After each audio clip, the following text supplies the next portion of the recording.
ত্রিপুরা সরকারি কর্মচারী সমন্বয় কমিটি বেলোনিয়া বিভাগীয় কমিটি সম্মেলন অনুষ্ঠিত হয়। ত্রিপুরা সরকারি কর্মচারী বেলোনিয়া বিভাগীয় অফিস প্রাঙ্গণে 14তম ত্রিবার্ষিক সম্মেলনের কাজ শুরুতে পতাকা উত্তোলন করে অস্থায়ী শহীদ বেদিতে পুষ্পস্তবক অর্পণ এবং সভাপতি মণ্ডলী তৈরি করে শুরু হয় সম্মেলনের কাজ।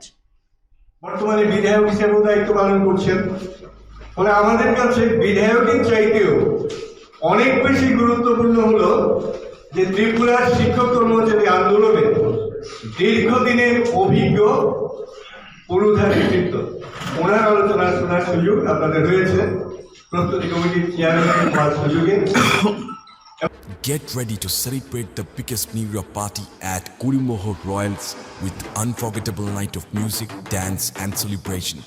For more information, call us at 99326 22228 or 03582 222 এবং আমাদের সাথে যিনি নিয়ে এসেছেন আমাদেরকে, এই কমরেডের প্রতিও কৃতজ্ঞতা জানাতে হচ্ছে কমরেড দিলীপ দাস, আমাদের অন্যতম সাথী।